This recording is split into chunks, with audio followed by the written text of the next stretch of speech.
POV, you're a game developer about to make your first game,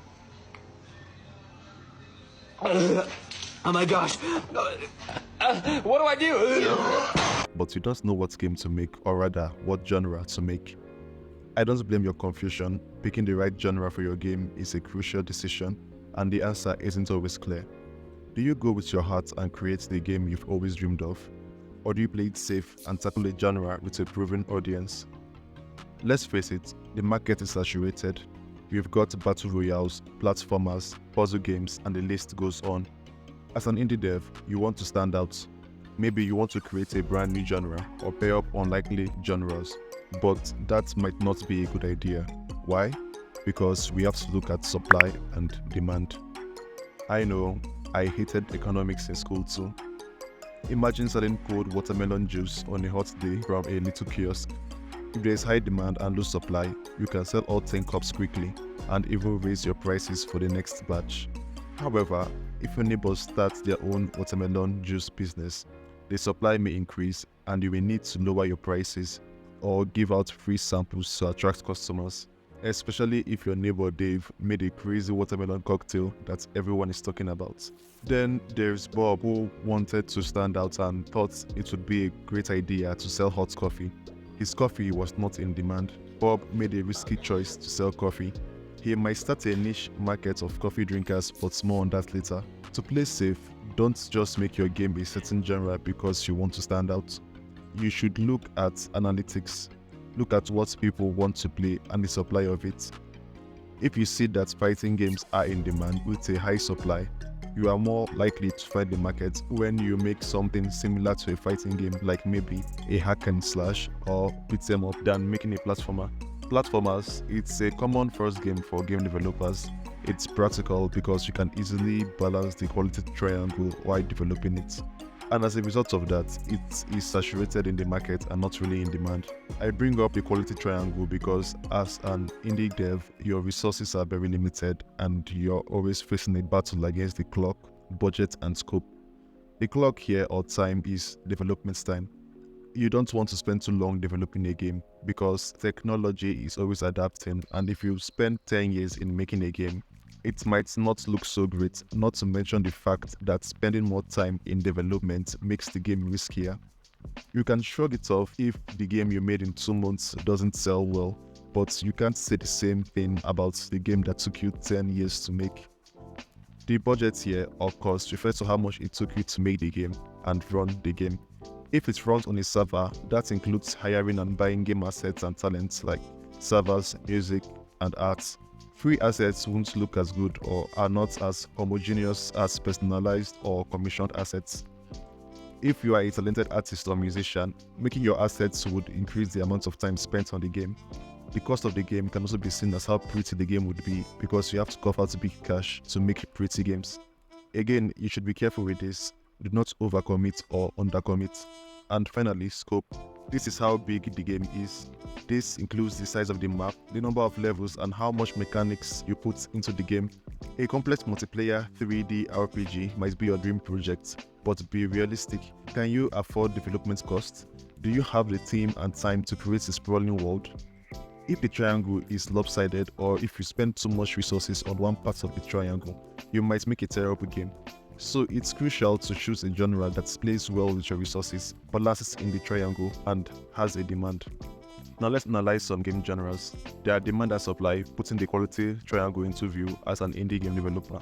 Looking at this Steam supply and demand graph for the year 2023, the y-axis is the average amount of money a genre made. We will be using this for our demand metric, while the x-axis is the number of games made in that genre, and it would be used as our supply metric. The game with the highest demand is the MMO genre, and it has the lowest supply. This means that you are very likely to stand out if you make a decent MMO game, but there's a reason the supply is low.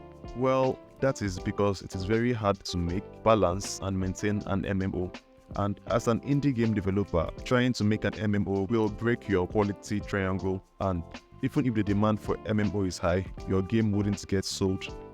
Other high demand, low supply game genres in this graph are RPGs and strategy games.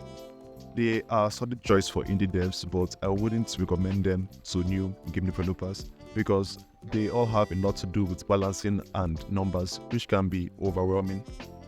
At the other end of the graph, we have the casual genre, which has a high supply because they are easy to make, but they don't have a lot of demand.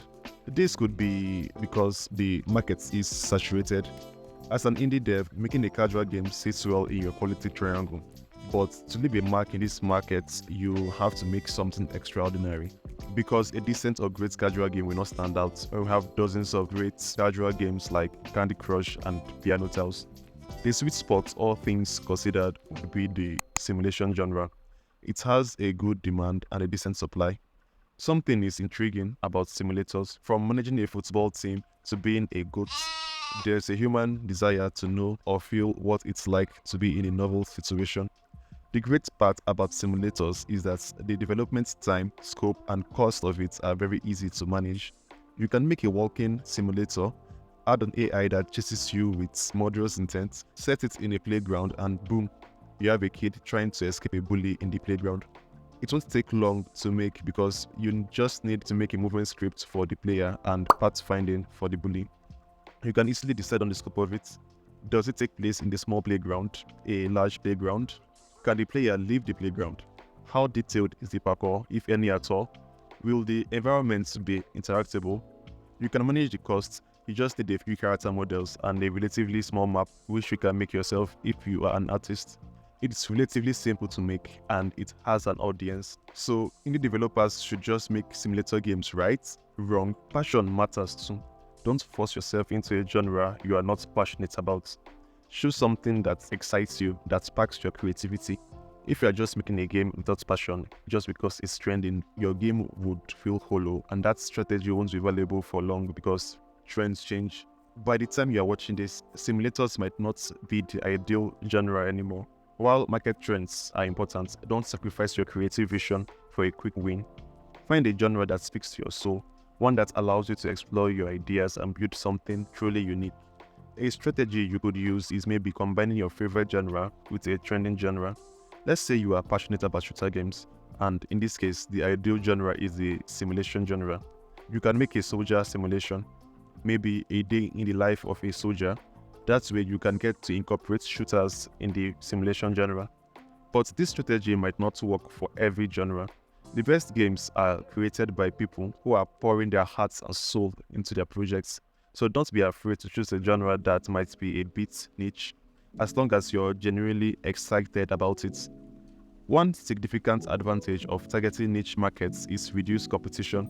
Unlike oversaturated mainstream genres, niche markets allow developers to stand out and be noticed. Additionally, the community within niche markets tends to be highly engaged, fostering a strong sense of community and support for the game. While niche markets present unique opportunities, they come with their own set of challenges. It's essential to balance creativity with market viability.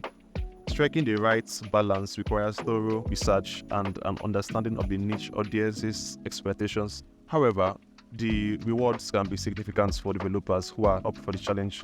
The best genre is the one that allows you to create the game you truly want to make. Sure, you might dream of creating the next open world masterpiece, but if your resources are limited, start small. You can always scale up later. Research the market, access your resources, and most importantly, follow your passion. So, what game genre are you planning to create? I would love to hear your thoughts about this video. You can share them in the comments. Yeah, speaking of sharing, you can share this video, share your feedback, and if you found this video helpful, please give it a thumbs up and don't forget to subscribe to the channel. I'm PowerHack signing off and wishing you happy holidays. Keep creating, keep innovating, and most importantly, keep gaming.